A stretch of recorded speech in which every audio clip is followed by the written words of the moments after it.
Hello friends, मैं JP sir. मैं आज आप लोगों को बताऊंगा कि अकाउंटेंसी सब्जेक्ट का आप लोग को क्विक रिवीजन कैसे लगाना है। तो मैं आप लोग को बेस्ट स्ट्रेटेजी बताऊंगा जिससे कि आप लोग एग्जाम में ज़्यादा से ज़्यादा मार्क्स आप लोग स्कोर कर सकते हैं। तो इसमें हम लोग का टोटल 9 चैप्टर है अकाउंटेंसी में। अब ये 9 जो चैप्टर है, ये कौन सा ये चैप्टर ज़्यादा इंपॉर्टेंट है और कौन सा चैप्टर कम इंपॉर्टेंट है, और किस में से एग्जाम में ज़्यादा मार्क्स आता है, किस में से कम मार्क्स का आता है, ये भी जानना हम लोग को ज़रूरी है। तो हम लोग कैसे सीक्वेंस से हम लोग रिवीजन करेंगे, मैं आज आप लोग को बताऊंगा। तो सबसे पहले आप लोग को फाइनल अकाउंट, ये final account very very important है और ये एग्जाम में 8 मार्क्स का आता ही आता है। और सबसे बड़ा बात क्या है कि इसके ऑप्शन में थ्योरी भी नहीं होता है, तो ये कंपलसरी टाइप का क्वेश्चन होता है और ये एग्जाम में आपको करना ही होता है। तो सबसे पहले तो ये वेरी वेरी इंपॉर्टेंट है फाइनल अकाउंट, ये ज़रूर से ज़रूर आपको अच्छे से रिवीजन करना है। और रिवीजन कहाँ से करेंगे?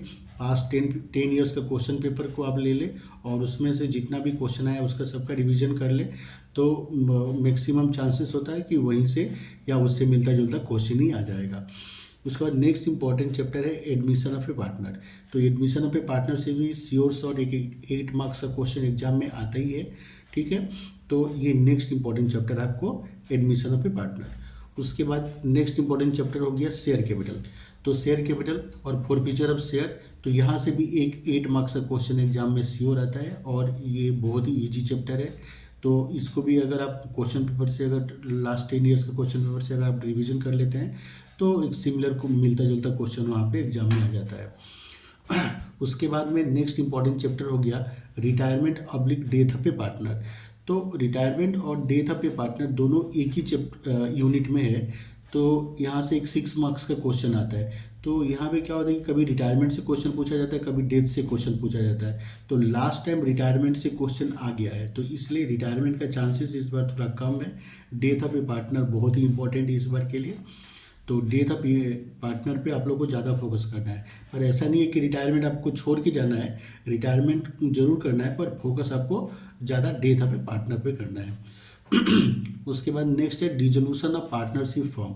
तो डिजोल्यूशन ऑफ पार्टनरशिप फॉर्म से भी एक श्योर 6 मार्क्स का क्वेश्चन आता है, तो इसको आपको रिविजन करना है। इसके बाद नेक्स्ट है आपका डिवेंचर्स। तो डिवेंचर में भी बहुत सारा उसमें टॉपिक है, पर यहाँ पे सबसे ज़्यादा इम्पोर्टेंट है वो कंडीशनल इशू वाला। Issued at par, redeemable at par, issued at premium, redeemable at par. तो ये वाला सबसे ज़्यादा इम्पोर्टेंट है और एग्जाम में ज़्यादातर यही पूछा जाता है। तो उसमें दो है, एक इशू का भी एंट्री पूछता है और रिडम्पशन का भी एंट्री पूछता है। तो इशू और रिडम्पशन दोनों का एंट्री देख के जाना है। ये श्योर शॉर्ट एग्जाम में 6 मार्क्स का आता है।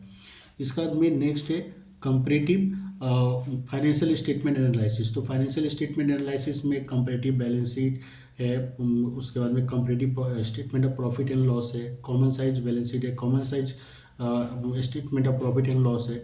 तो सबसे इम्पोर्टेंट मैं बात बात को बताने जा रहा हूँ, जो बैलेंस शीट तो कभी एग्जाम में पूछा ही नहीं जाता है। ना कंपैरेटिव बैलेंस शीट एग्जाम में पूछा जाता है, ना कॉमन साइज बैलेंस शीट पूछा जाता है एग्जाम में। बैलेंस शीट में ज़्यादातर common size profit and loss या common size comparative profit and loss या common size profit and loss, यही दोनों आने के चांसेस रहते हैं।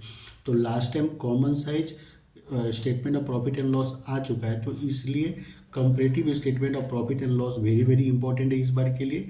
तो इसको आपको करना है ज़्यादा से, और कॉमन साइज देखना है पर उतना फोकस नहीं करना है। मेन फोकस आपको रखना है common size statement of profit and loss पे।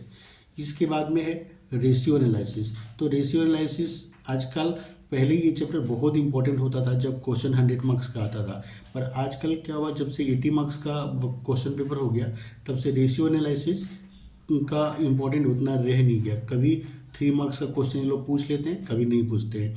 तो रेशियो एनालिसिस एक बार आप क्वेश्चन पेपर में ही जितना क्वेश्चन आया हुआ है उसको अच्छे से आप एक बार रिवाइज कर ले, टाइम मिलता है तो। नहीं तो इस चैप्टर का थ्योरी भी अगर देख लेने से चल जाएगा काम।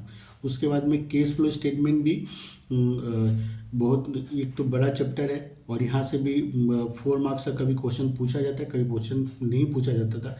पहले जो 100 मार्क्स का जब क्वेश्चन पेपर आते थे तो यहाँ से एक 5 मार्क्स का क्वेश्चन जरूर आता था, पर 80 मार्क्स होने के बाद से ये दोनों जो चैप्टर है इसका ज़्यादा इम्पोर्टेंट नहीं रहेगा, क्योंकि क्या होता है कि जो आप लोगों को प्रोजेक्ट बनाने के लिए दिया जाता है तो मैक्सिमम क्या होता है कि ये दोनों टॉपिक पे ही पूछा जाता है। तो इसलिए क्या होता है कि ये अब चैप्टर का उतना वेटेज रह नहीं गया, तो इसलिए ये दो चैप्टर आप सकते हैं तो क्वेश्चन पेपर से फटाफट रिवीजन कर ले, नहीं तो थ्योरी देखने से भी चल जाएगा काम आप लोग का। पर ये 1 to 7, ये 1 to 7 जिस सीक्वेंस से मैंने लिखा है इसी सीक्वेंस से रिवीजन करना है अगर आपको एग्ज़ाम में अच्छा मार्क्स स्कोर करना है तो। और साथ में मैं बता दूं कि 8 मार्क्स का शॉर्ट क्वेश्चन, 8 मार्क्स का शॉर्ट क्वेश्चन एग्ज़ाम में आता ही है। और ये क्या है कि 8 में 8 मार्क्स ही पूरा मिल जाता है अगर आपका करेक्ट होगा तो।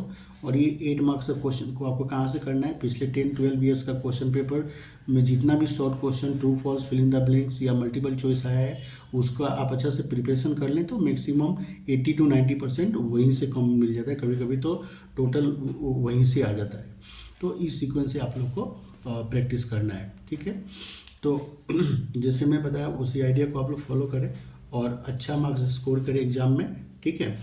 तो और मेरे चैनल को अगर आप लोगों ने लाइक सब्सक्राइब नहीं किया तो ज़रूर से लाइक सब्सक्राइब करें, क्योंकि इसमें एग्ज़ाम के टाइम पे आप लोग को बहुत हेल्प होने वाला है, ठीक है।